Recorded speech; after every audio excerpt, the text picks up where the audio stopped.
May nakilala ka na bang tao na hindi maingay, hindi nagpapapansin, pero may kakaibang dating?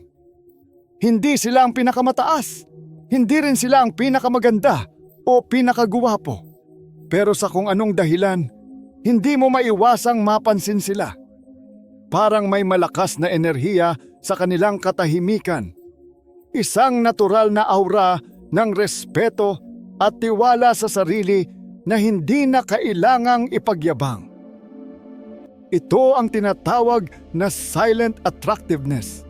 Hindi ito tungkol sa itsura mo, kundi sa kung paano mo dalhin ang sarili mo, paano mo itrato ang iba, at kung gaano ka kakumpiyansa sa kung sino ka.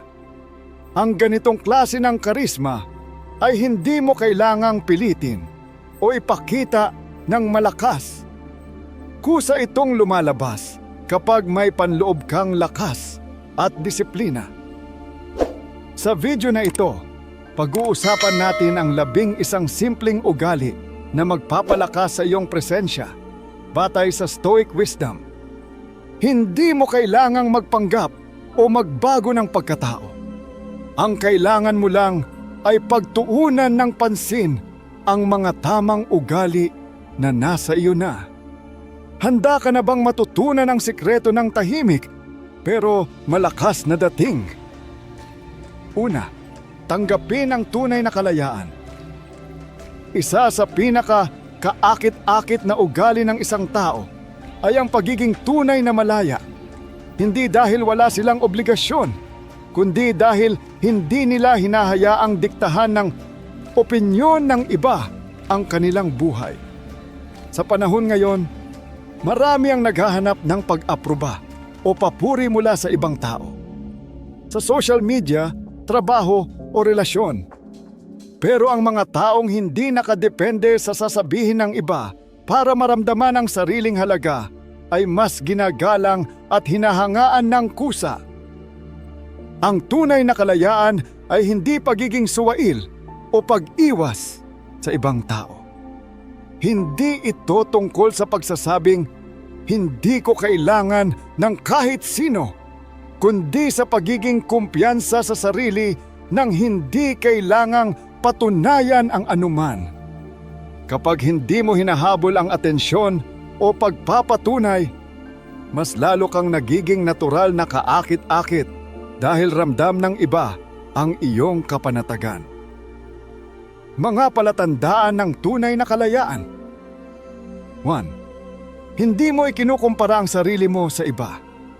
Maraming tao ang nai-stress dahil palaging tumitingin sa buhay ng iba at ikinukumpara ito sa sarili nila.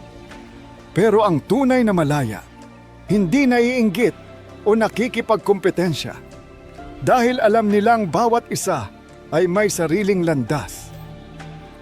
2. Hindi mo hinahabol ang atensyon o papuri. Ang mga taong may tiwala sa sarili ay hindi naghahanap ng validation mula sa iba. Hindi nila kailangang ipakita kung gaano sila kahusay o kayaman dahil alam nilang hindi ito sukatan ng tunay na halaga. 3. May sariling paninindigan. Ang taong may prinsipyo ay mas madaling nirerespeto. Hindi sila basta-basta naiimpluwensyahan ng opinyon ng iba o ng uso. Ginagawa nila ang tama ayon sa kanilang paniniwala. 4. Kaya mong mapag-isa at hindi takot sa katahimikan. Maraming tao ang natatakot mag-isa kaya't palaging naghahanap ng distraksyon, cellphone, labis na pakikisama, o kahit toxic na relasyon. Pero ang tunay na malaya ay masaya kahit walang kasama. Hindi dahil iniiwasan nila ang iba, kundi dahil natutunan nilang mahalin at intindihin ang sarili nila. Stoic wisdom. Ang tunay na kalayaan ay nasa sariling pagkontrol. Sabi ni Marcus Aurelius, ang taong payapa sa sarili ay payapa rin sa mundo. Ibig sabihin, kung kontento ka sa sarili mo, hindi mo na kailangang humingi ng validation mula sa iba. Ang tunay na kalayaan ay hindi nasusukat sa pera, kasikatan, o mga ari-arian. Ito ay nasa kakayahan mong kontrolin ang sarili mong isip at emosyon. Kapag natutunan mong yakapin ang tunay na kalayaan, hindi mo kailangang ipagmalaki o ipagsigawan ito. Mararamdaman ito ng iba sa kilos mo. Ang ganitong uri ng kumpiyansa at kapanatagan ay tahimik ngunit lubos na kaakit-akit. Pangalawa, paano mapanatili ang tahimik pero malakas na dating? Silent elegance. Sa panahon ngayon kung saan maraming ingay, pagmamadali at pag-aagawan ng atensyon, may kakaibang lakas ang isang taong tahimik pero may dating. Ang silent elegance ay isang klase ng karisma na hindi kailangang ipagyabang. Ito ay lumalabas sa kilos, pananalita, at kung paano mo dalhin ang sarili mo. Ang taong may silent elegance ay hindi kailangang maging pinakamaganda o pinakasikat sa isang silid, pero kapag dumaan sila, mapapansin mo sila. Hindi dahil sila ang pinakamaingay, kundi dahil sa kanilang tindig, kilos, at tahimik pero matibay na kumpiyansa sa sarili. Mga katangian ng isang tao na may silent elegance. 1. Ang kilos at tindig ay mas makapangyarihan kaysa sa salita. Ang paraan ng paglalakad, pagtayo, at pag-upo ay may malaking epekto sa kung paano ka nakikita ng iba. Ang taong hindi balisa, hindi aligaga, at laging kalmado ay mas nirerespeto at tinitingala. Hindi mo kailangang ipagyabang ang iyong kumpiyansa. Ipakita ito sa kilos mo. 2. Magsalita lang kapag kailangan at may halaga. Ang taong may silent elegance ay hindi basta nagsasalita para lang mapansin. Kapag nagsalita sila, siguradong may saysay at lalim ang kanilang sinasabi. Dahil hindi sila madaldal, kapag nagsalita sila, mas pinakikinggan sila ng iba. 3. Manatiling kalmado kahit sa mahirap na sitwasyon. Maraming tao ang madaling mataranta o magalit sa maliit na bagay. Ang taong may silent elegance ay hindi basta-basta nagpapaapekto sa emosyon. Bagkus iniisip muna kung paano dapat kumilos. Sabi ni Marcus Aurelius, habang mas nagiging payapa ang isip ng isang tao, mas lumalakas siya. Ang tunay na lakas ay ang pagiging kalmado sa gitna ng problema. 4. Iwasan ang reklamo at pagsusumbong ng wala sa lugar. Ang mga taong mahilig magreklamo at naghahanap ng atensyon ay kadalasang nakakapagod kasama. Ang taong may silent elegance ay hindi nagdadala ng negatibong enerhiya sa paligid. Kapag may problema sila, hindi sila nag-iingay, kundi tahimik nilang hinahanap ang solusyon. 5. Maging simple pero may lalim. Ang pagiging elegante ay hindi nangangahulugan ng pagiging maluho. Ang tunay na elegance ay nasa pagiging simple pero may dignidad at respeto sa sarili. Ang isang taong maayos manamit, may tamang tindig at laging malinis ay nagpapakita ng self-respect. Aral ng Stoic Philosophy. Ang tunay na lakas ay hindi maingay. Ayon sa Stoic Philosophy, ang pinakamalakas na tao ay hindi ang pinakamaingay, kundi ang pinakakalmado. Ang silent elegance ay hindi lang tungkol sa panlabas na itsura, kundi sa disiplina sa sarili, kakayahang kontrolin ang emosyon at pagpili ng tamang kilos at salita. Kapag natutunan mong mapanatili ang silent elegance, hindi mo kailangang pilitin ang ibang tao na irespeto ka. Kusang darating ito dahil mararamdaman nila ang iyong lakas kahit hindi mo ito ipagsigawan. Pangatlo, ang sikreto ng tunay na sopistikasyon. Ang pagiging kaakit-akit ay hindi lang tungkol sa pagsasalita o kumpiyansa, kundi pati na rin sa pag-aalaga sa sarili. Ang taong malinis, maayos, at may disiplina sa katawan ay tahimik pero epektibong nirerespeto at hinahangaan. Hindi mo kailangang gumastos ng malaki sa mamahaling damit o pabango.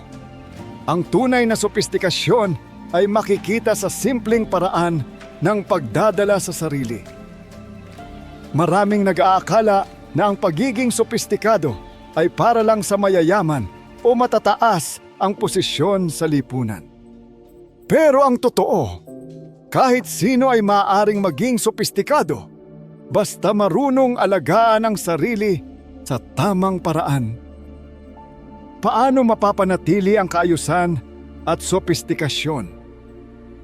1. Maging malinis at presko sa araw-araw. Hindi kailangang mamahaling pabango o designer na damit.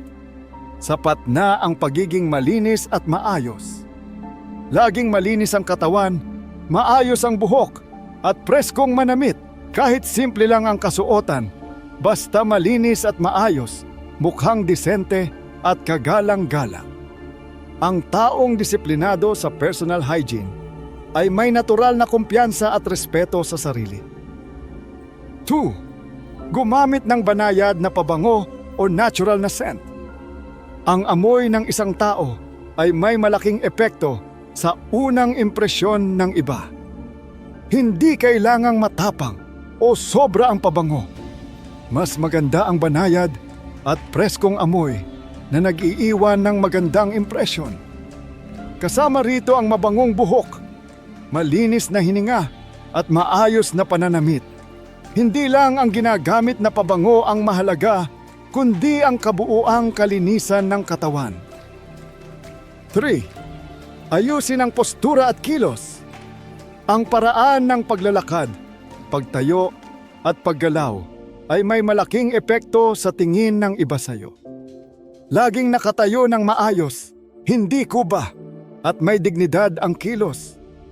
Iwasan ang pagiging balisa o sobrang mabilis kumilos.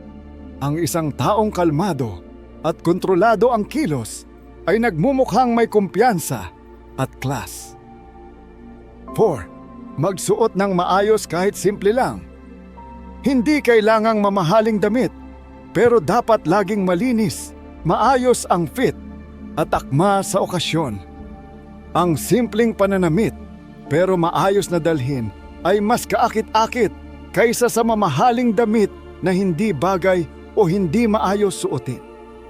Ang taong marunong pumili ng tamang pananamit ay nagpapakita ng respeto sa sarili at sa iba. 5. Magkaroon ng disiplina sa sarili. Ang sopistikasyon ay hindi lang sa panlabas na anyo, kundi pati sa ugali at pamumuhay. May tamang oras sa pagkain, pahinga at pagpapahinga. Hindi pabaya sa kalusugan. Ang taong may disiplina sa sarili ay mas madaling nirerespeto dahil ang panlabas nilang kaayusan ay refleksyon ng kanilang panloob na disiplina. Aral ng Stoic Wisdom. Ang panlabas na kaayusan ay salamin ng loob. Ayon sa Stoic philosophy, ang paraan ng ating pag-aalaga sa sarili ay nagpapakita ng ating mindset at disiplina. Sabi ni Seneca, hayaan mong ang panlabas mong anyo ay simple at kagalang-galang, nagpapakita ng payapang isip. Kung maayos kang kumilos, magsalita at manamit, mas madali kang irerespeto ng iba. Ang pagiging malinis, disente, at organisado ay hindi lang tungkol sa hitsura. Ito ay isang tahimik na tanda ng self-respect at inner strength. Kapag natutunan mong alagaan ang sarili sa simpleng pero epektibong paraan, hindi mo kailangang ipagyabang ang iyong sopistikasyon. Mararamdaman ito ng iba sa presensya mo. Pang-apat, maging tunay na present. Sa panahon ngayon, na puno ng abala at distraksyon. Bihira ang taong kayang magbigay ng buong atensyon sa kausap nila. Maraming tao ang pisikal na nandyan pero ang isip ay lumilipad. Nasa cellphone, iniisip ang ibang bagay o hindi talaga nakikinig. Kaya naman, ang isang taong tunay na present ay nagiging natural na magnet ng respeto at koneksyon. Hindi lang ito tungkol sa pisikal na presensya. Ito ay ang pagbibigay ng buong atensyon, pakikinig ng may malasakit, at pag-appreciate sa kasalukuyang sandali. Paano maging tunay na present? 1. Makinig ng buong puso, hindi lang para may maisagot. Maraming tao ang nakikinig, pero ang totoo, iniisip lang nila kung ano ang sasabihin nila pagkatapos. Ang tunay na nakikinig ay hindi lang naghihintay ng pagkakataong magsalita. Naiintindihan nila ang sinasabi at nararamdaman ng kausap nila. Kapag ramdam ng kausap mo na tunay kang interesado, mas magiging komportable sila sa iyo. 2. Iwasan ang distraksyon, lalo na ang cellphone. Isa sa pinakamalaking hadlang sa pagiging present ay ang madalas na pagsilip sa cellphone. Kung may kausap ka, iwasang tingnan ang screen o sagutin ang mga notification. Mas mahalaga ang taong kaharap mo kaysa sa social media. Ang pagbibigay ng buong atensyon ay senyales ng respeto, at ang mga taong marunong rumespeto ay mas kaakit-akit sa iba. 3. Ituon ang isip sa ngayon, hindi sa nakaraan o hinaharap. Maraming tao ang hindi makapag-focus dahil iniisip ang nakaraan o nag-aalala sa hinaharap. Ayon sa Stoic wisdom, ang buhay ay nangyayari sa kasalukuyan, kaya dito dapat tayo magtuon ng pansin. Sabi nga ni Marcus Aurelius, confine yourself to the present. Ibig sabihin, dapat nating pahalagahan ang ngayon dahil ito lang ang kaya nating kontrolin. 4. Gumamit ng eye contact at tamang kilos. Ang eye contact ay isang simpleng paraan para ipakita sa kausap mo na nakikinig ka talaga. Maupo o tumayo ng maayos. Iwasan ang pagiging balisa at ipakita sa kilos mo na present ka sa usapan. Kapag tama ang body language mo, mas mararamdaman ng iba ang iyong sinseridad at kumpiyansa. 5. Sanayin ang mindfulness sa araw-araw. Ang pagiging present ay isang habit na kailangang sanayin araw-araw. Subukang mag-focus sa pagkain mo. Maglakad ng hindi nagmamadali o huminto sandali para lang namnamin ang kasalukuyang sandali. Kapag mas nagiging aware ka sa paligid mo at sa ginagawa mo, mas madali mong mapapanatili ang pagiging present sa kahit anong sitwasyon. Aral ng Stoicism. Ang tunay na lakas ay nasa ngayon. Ayon sa Stoicism, ang pagiging present ay isang anyo ng kapangyarihan. Kung kaya mong kontrolin ang isip mo para manatili sa kasalukuyan, hindi ka basta-basta matitinag ng stress, takot o panghihinayang. Kapag natutunan mong maging tunay na present sa bawat sandali, mararamdaman ng iba ang iyong sinseridad, respeto at pagiging konektado sa kanila. Ang ganitong ugali ay tahimik pero makapangyarihan. At ito ang mag-iiwan ng malalim na impresyon sa kahit sino mang makasalamuha mo. 5. Mag-iwan ng konting misteryo. Sa panahon ngayon kung saan halos lahat ng tao ay mahilig magbahagi ng kanilang buhay sa social media, ang pagiging misteryoso ay isang bihirang katangian na nakakaakit ng respeto at interes ng iba.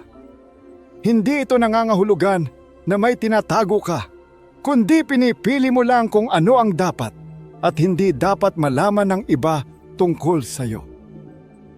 Ang hindi palaging pagsasabi ng lahat ng bagay ay isang tanda ng kumpiyansa at kontrol sa sarili. Ang isang taong hindi laging nagpapaliwanag ng kanyang kilos o isipan ay nagiging mas interesting, mas kagalang-galang, at mas mahirap kalimutan. Bakit kaakit-akit ang misteryo? 1. Hindi mo kailangang ikwento ang lahat. Hindi mo kailangang ipaliwanag ang bawat galaw mo sa buhay. Kapag masyadong maraming nalalaman ang iba tungkol sa iyo, nawawala ang excitement at misteryo.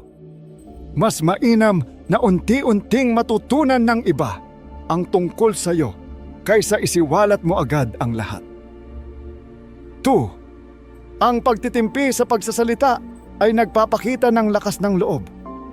Ang mga taong hindi madaldal at hindi laging nagpapaliwanag ng kanilang sarili ay mukhang mas may kumpiyansa at disiplina. Hindi mo kailangang sagutin ang bawat tanong. Minsan, mas makapangyarihan ang katahimikan kaysa sa salita. Sabi nga ni Epictetus, manahimik o siguraduhin mong may halaga ang iyong mga salita. 3. Hayaan mong magtaka ang iba. Kapag masyadong predictable o madaling basahin ng isang tao, nawawala ang intrigue. Ang mga taong hindi agad ipinapakita ang lahat ng kanilang iniisip at nararamdaman ay mas nagiging kawili-wiling makilala. Ang pagpapakita ng kaunting misteryo ay nag-uudyok sa iba na mas pagtuunan ka ng pansin. 4. Piliin ang iyong sinasabi. Hindi mo kailangang palaging ipahayag ang iyong opinyon, lalo na kung hindi ito mahalaga sa sitwasyon. Ang pagsasalita ng may halaga ay mas pinapakinggan kaysa sa pagsasalita lang para lang may masabi. Kung ang iyong mga salita ay palaging may lalim at may saysay, mas may epekto ito sa iba. 5. Huwag isapubliko ang lahat ng aspeto ng buhay mo. Hindi mo kailangang ipakita sa lahat ang buong kwento ng buhay mo, lalo na sa mga hindi mo lubos na kilala. Ang pagpapanatili ng ilang bagay bilang pribado ay isang tanda ng respeto sa sarili. Hindi lahat ng tao ay dapat malaman ang iyong mga plano, kahinaan o personal na buhay. Aral ng Stoicism, may kapangyarihan ng katahimikan. Ayon sa Stoic philosophy, ang taong marunong magpigil sa pagsasalita ay isang taong may kontrol sa sarili. Hindi ibig sabihin na dapat kang palaging manahimik, kundi piliin mo lang ang mga salitang may halaga at hindi basta-basta nagsasalita ng walang saysay. Kapag natutunan mong mag-iwan ng kaunting misteryo, mas maraming tao ang magiging interesado sa iyo. Hindi dahil sa pagiging maingay mo, kundi dahil sa tahimik pero malakas mong presensya. 6. Palawakin ang kaalaman sa iba't ibang kultura. Sa panahon ngayon, kung saan madali nang makipag-ugnayan sa iba't ibang tao sa pamamagitan ng internet at social media, ang taong may malawak na pang-unawa at bukas ang isipan ay mas kaakit-akit. Hindi lang ito tungkol sa pagiging matalino, kundi sa kakayahang makinig, umunawa at igalang ang iba't ibang kultura at pananaw. Ang isang taong may malalim na pag-unawa sa mundo ay natural na hinahangaan hindi lang dahil sa dami ng alam niya, kundi dahil sa kanyang respeto at maingat na pakikitungo sa iba. Marunong siyang makisama sa iba't ibang tao nang may pagpapahalaga sa kanilang paniniwala at tradisyon. Bakit kaakit-akit ang malawak na kaalaman sa kultura? 1. Ipinapakita nito ang pagiging bukas ang isipan. Ang taong may malawak na pag-unawa sa iba't ibang kultura ay hindi madaling manghusga. Alam niyang may iba't ibang paraan ng pamumuhay at pananaw, at hindi lang ang sa kanya ang tama. Mas madali rin siyang nakaka-adjust sa iba't ibang sitwasyon dahil sanay siyang makisama. 2. Mas madali kang nakakahanap ng koneksyon sa iba. Kapag may alam ka tungkol sa kultura ng iba, madali kang makipag-usap at makahanap ng pagkakapareho sa kanila. Mas nagiging interesting kang kausap dahil hindi lang ikaw ang nagsasalita tungkol sa sarili mo, kundi interesado ka rin sa kwento ng iba. Ang pagiging open-minded ay nagpapadali ng pakikitungo sa iba't ibang klase ng tao. 3. Ipinapakita nito ang kakayahang makinig at umintindi. Maraming tao ang mahilig magsalita, pero hindi lahat marunong makinig ng may tunay na pag-unawa. Ang taong marunong makinig ay nagpaparamdam sa iba na pinapahalagahan sila. Kapag may malawak kang pananaw, mas madali mong nauunawaan ang emosyon at kwento ng iba. 4. Hindi ka basta-basta malilinlang ng panlabas na itsura. Sabi ni Marcus Aurelius, tumingin ng mas malalim, huwag hayaang malinlang ng panlabas na anyo. Ibig sabihin, hindi tayo dapat humusga agad sa isang tao o sitwasyon base lang sa panlabas na nakikita natin. Ang taong may malawak na pananaw ay hindi madaling mahulog sa stereotype o maling akala dahil kaya niyang tingnan ang mas malalim na katotohanan. 5. Mas nagiging makabuluhan ang relasyon mo sa iba.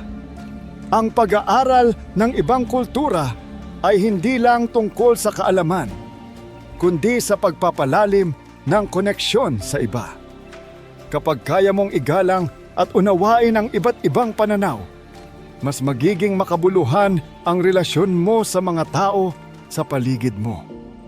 Mas nagiging bukas ka rin sa bagong karanasan at mas mabilis kang maka-adjust sa iba't ibang sitwasyon.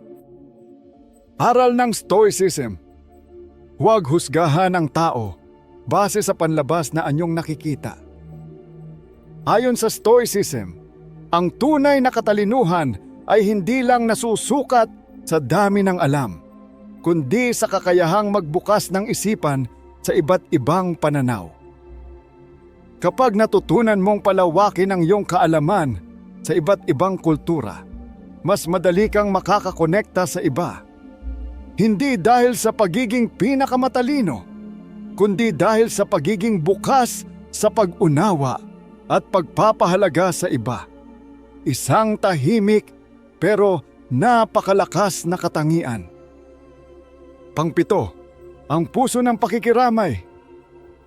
Sa panahon ngayon, kung saan maraming tao ang abala sa sarili nilang buhay, bihira ang tunay na marunong makiramay at magbigay ng buong atensyon sa iba. Ang pagiging mabait, maunawain, at marunong makinig ay hindi lang basta magandang ugali. Ito ay isang tahimik pero makapangyarihang katangian na nagiging daan para mas respetuhin at mahalin ka ng iba. Sa halip na laging isipin kung paano mapansin o makakuha ng atensyon, ang tunay na kaakit-akit na tao ay nagpaparamdam sa iba na sila ay mahalaga. Hindi ito dahil sa bonggang mga aksyon o matatamis na salita, kundi dahil sa sinseridad at malasakit sa pakikitungo sa iba. Bakit nakakaakit ang pakikiramay? 1. Ipinapakita nito ang tunay na lakas. Maraming tao ang iniisip na ang pagiging matigas at hindi nagpapakita ng emosyon ay tanda ng lakas.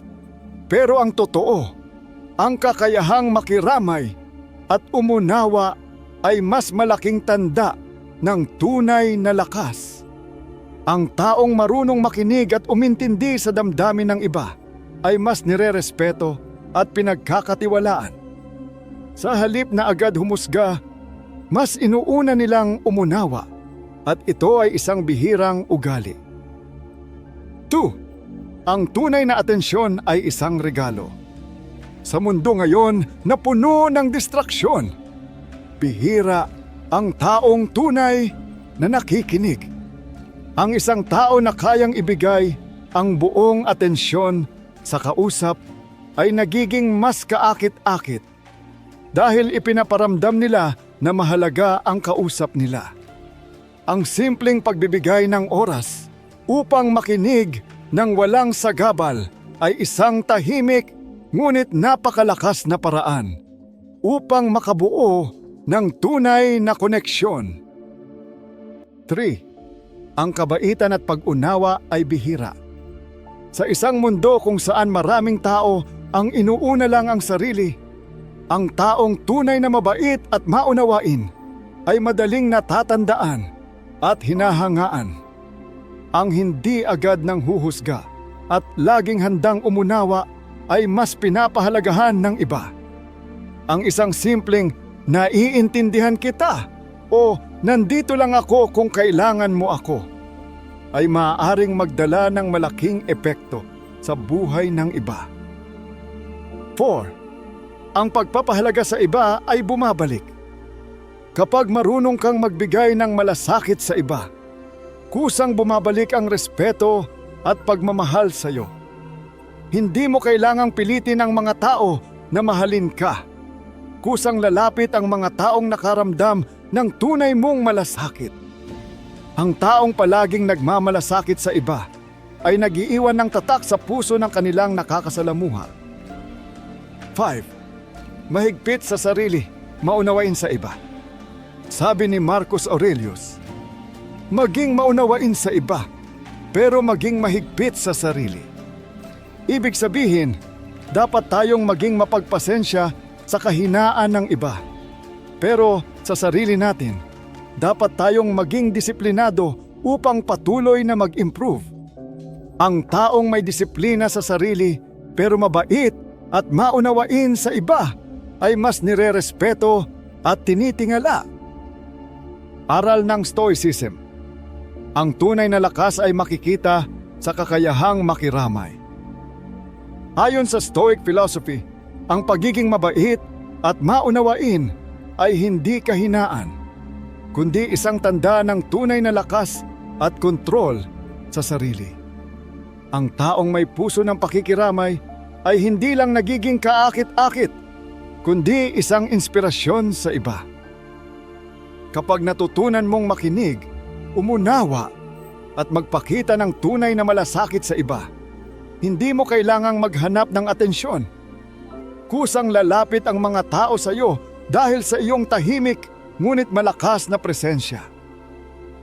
5. Ang lakas ng tawa at kasiyahan. Sa mundo na puno ng stress at problema, ang taong masayahin at marunong tumawa ay parang ilaw sa gitna ng kadiliman. Hindi mo kailangang maging komedyante o laging nagpapatawa. Sapat na ang pagiging positibong presensya sa paligid para mapagaan ang pakiramdam ng iba. Ang isang taong kayang tumawa kahit may pagsubok ay hindi lang kaakit-akit, kundi nagpapakita rin ng tunay na lakas ng loob. Sabi nga ni Epictetus, hindi mahalaga ang nangyayari sa iyo, kundi kung paano ka tutugon dito. Bakit nakakahatak ng tao ang tawa at kasiyahan? 1. Ang masayahing tao ay may dalang positibong enerhiya. Ang taong laging galit, nakasimangot, o negatibo ay mahirap kasama. Pero ang masayahin at kalmado ay parang magnet. Gustong-gusto silang kasama ng iba. Hindi mo kailangang maging maingay o pabida. Sapat na ang pagiging masaya sa simpleng bagay at hindi mareklamo. 2.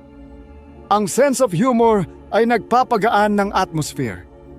Ang isang taong marunong tumawa sa sarili at hindi agad napipikon ay madaling pakisamahan. Ang mga taong kayang makahanap ng saya sa maliliit na bagay ay nagbibigay ng gaan sa paligid. Kapag kaya mong tumawa kahit sa harap ng pagsubok, pinapakita mong hindi mo hinahayaang kontrolin ka ng problema. 3. Hindi kailangang maging clown. Sapat na ang pagiging positibo. Hindi mo kailangang laging magpatawa para lang mapansin. Ang mahalaga ay ang positibong presensya na nagpapagaan ng loob ng iba. Ang simpleng ngiti, positibong pananaw, at pagiging kalmado kahit may stress ay sapat na upang magdala ng good vibes sa paligid. 4. Ang tawa ay nakakabawas ng stress at nagpapalakas ng relasyon.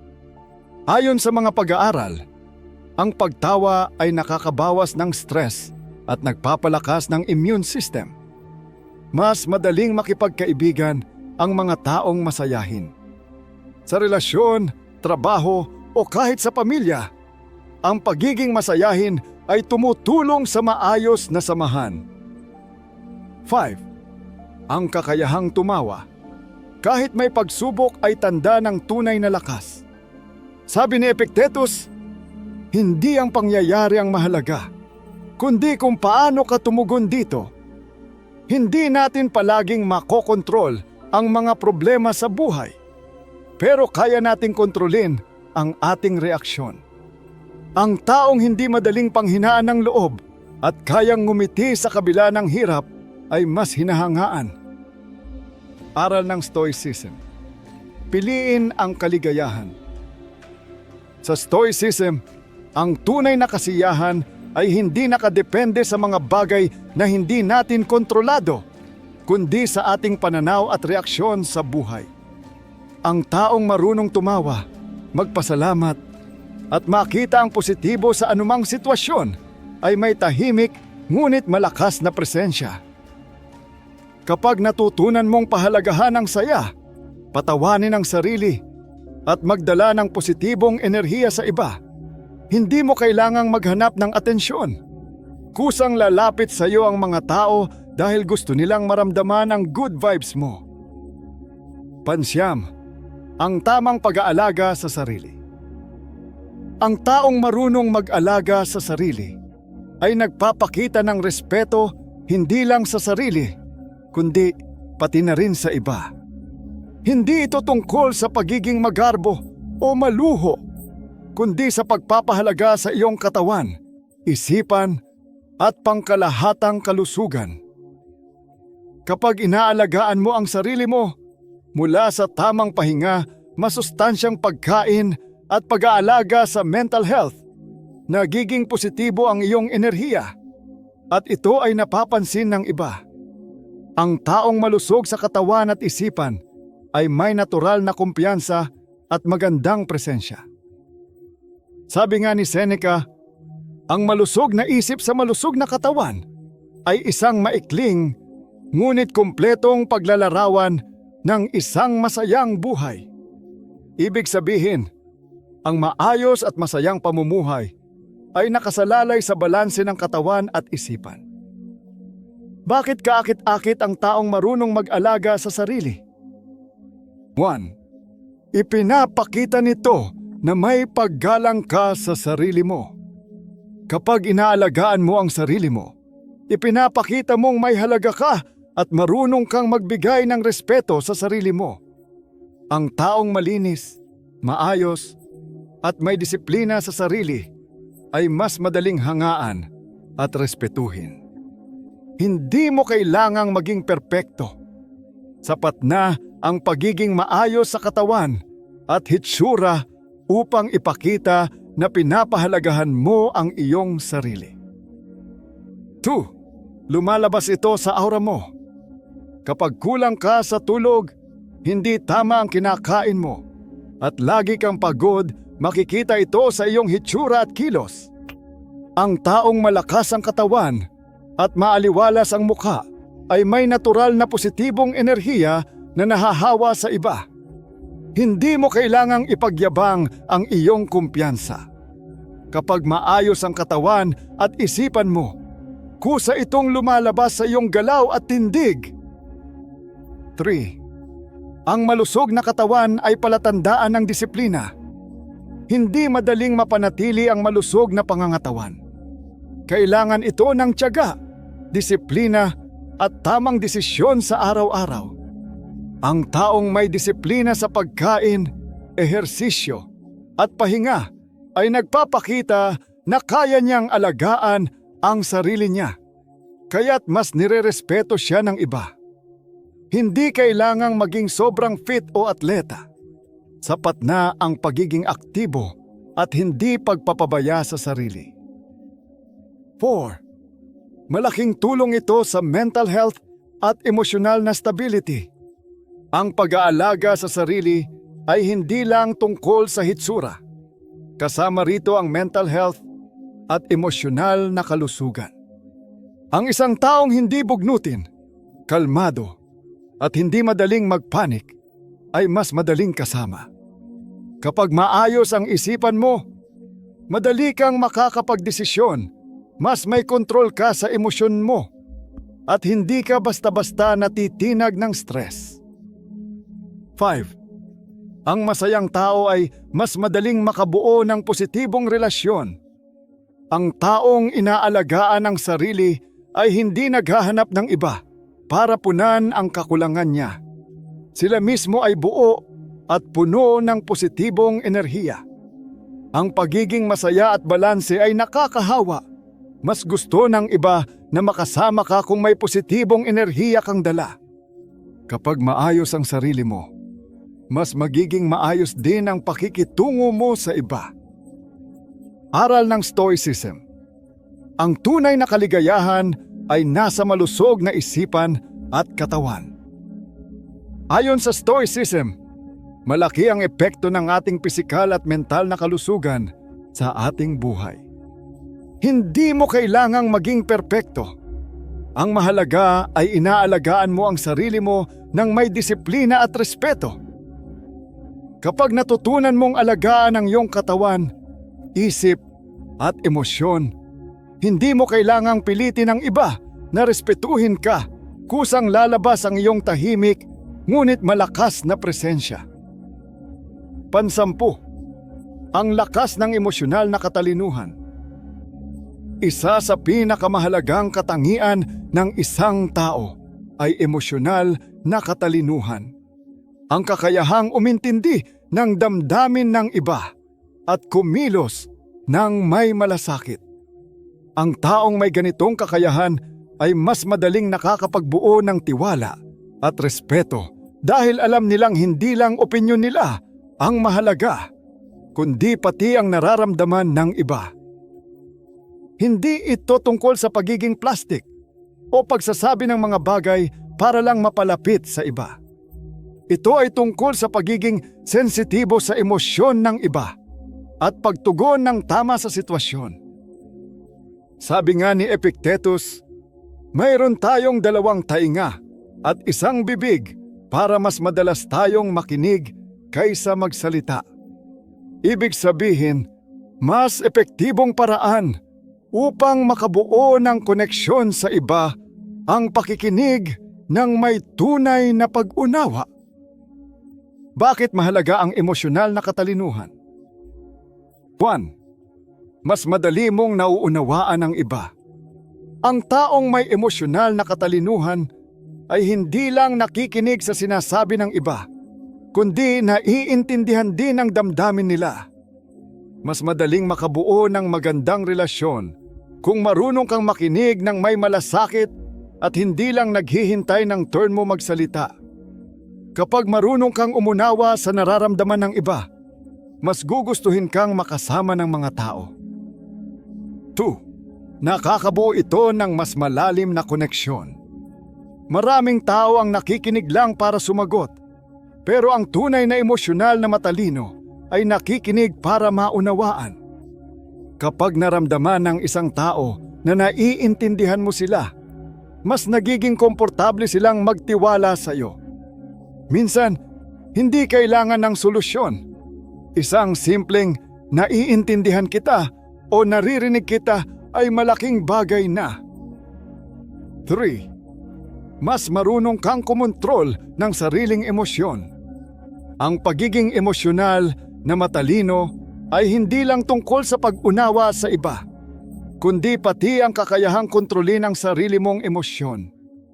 Hindi ka basta-basta nagagalit o naiinis dahil alam mong mas mahalaga ang tamang reaksyon kaysa sa pagsabay sa bugso ng damdamin. Ang taong kalmado sa gitna ng tensyon ay mas madaling rerespetuhin. 4. Iiwas ka sa hindi kailangang away o labanan. Maraming hindi pagkakaunawaan ang nangyayari dahil sa hindi tamang pakikinig at pag-intindi. Ang taong may emosyonal na katalinuhan ay hindi laging kailangang patunayan na tama sila. Dahil mas pinahahalagahan nila ang pagkakaunawaan kaysa sa argumento. Hindi sila madaling mapikon o magpadala sa emosyon. Kaya mas madaling pakisamahan at iginagalang ng iba. 5. Mas madali kang makakaimpluwensya ng iba.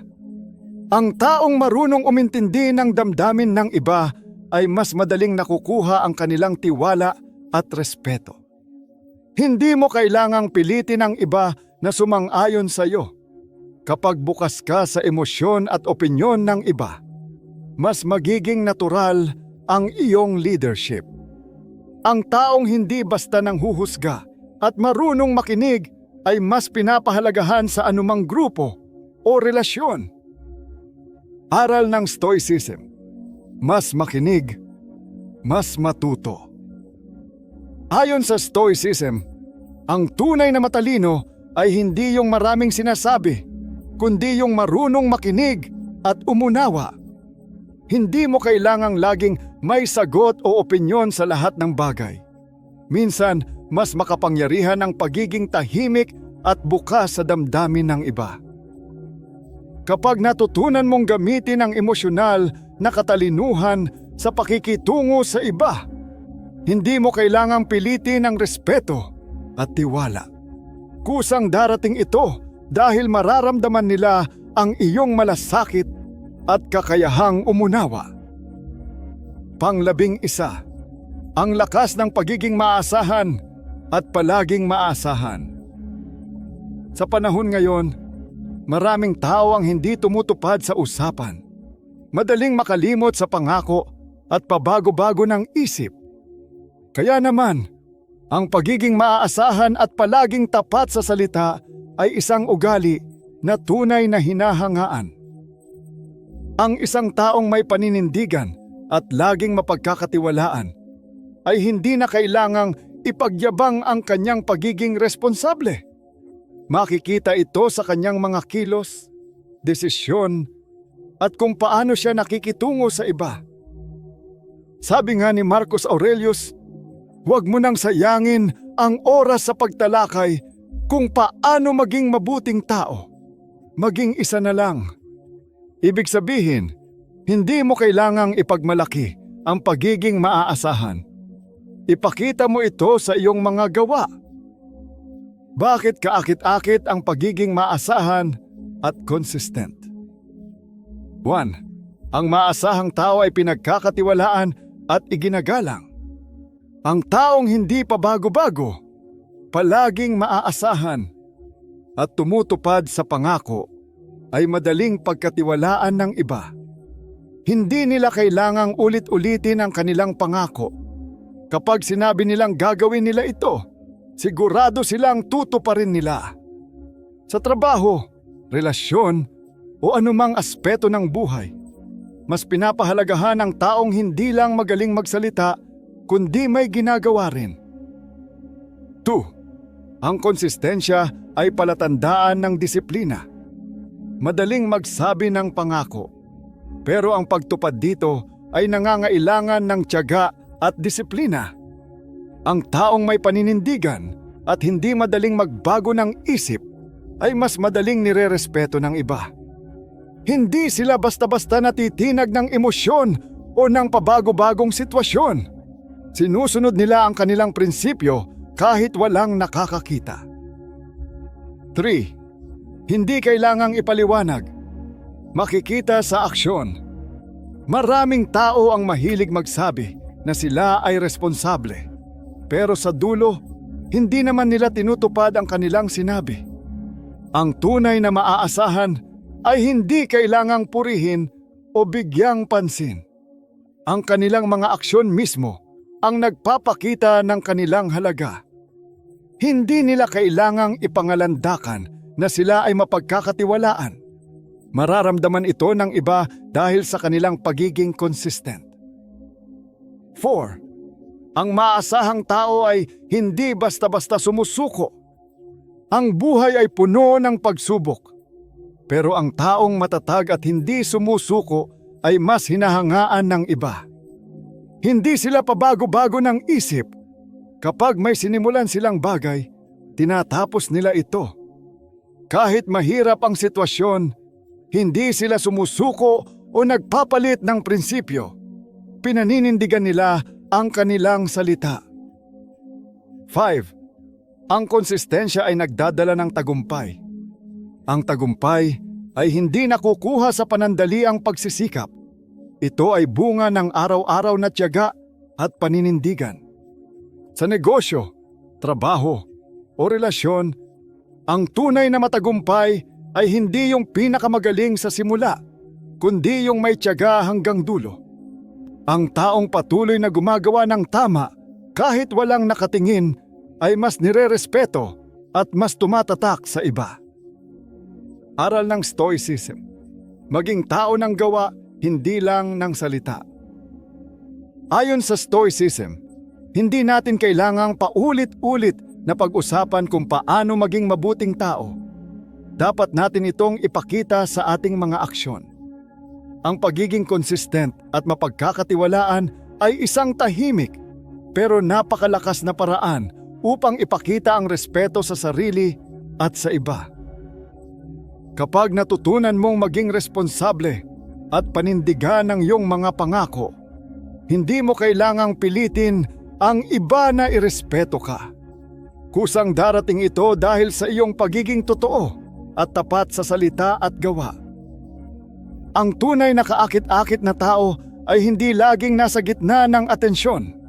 Hindi sila ang pinakamalakas magsalita o mahilig magpapansin. Sila ang tahimik pero may dating. Ang mga taong hindi kailangang magyabang para mapansin. Ang silent attractiveness ay hindi tungkol sa pagsisikap na maging sikat o magustuhan ng iba. Ito ay tungkol sa pagiging maayos sa sarili, sa pagiging maaasahan, may kumpiyansa at may paninindigan. Kapag disiplinado ka, marunong kang makitungo sa iba at may respeto ka sa sarili, kusa kang igagalang at hahangaan ng tao. Hindi mo kailangang pilitin ito. Ang tamang ugali ay natural na napapansin. Sa 11 ugali na tinalakay natin, alin ang gusto mong simulan at paghusayin? I-share ang sagot mo sa comments at sumali sa usapan. At kung gusto mong matuto pa ng ganitong klaseng wisdom, huwag kalimutang mag-subscribe sa ating channel. Marami pa tayong pag-uusapan tungkol sa Stoic Wisdom at kung paano ito makakatulong sa iyong pag-unlad. Salamat sa panonood at kita-kits sa susunod na video.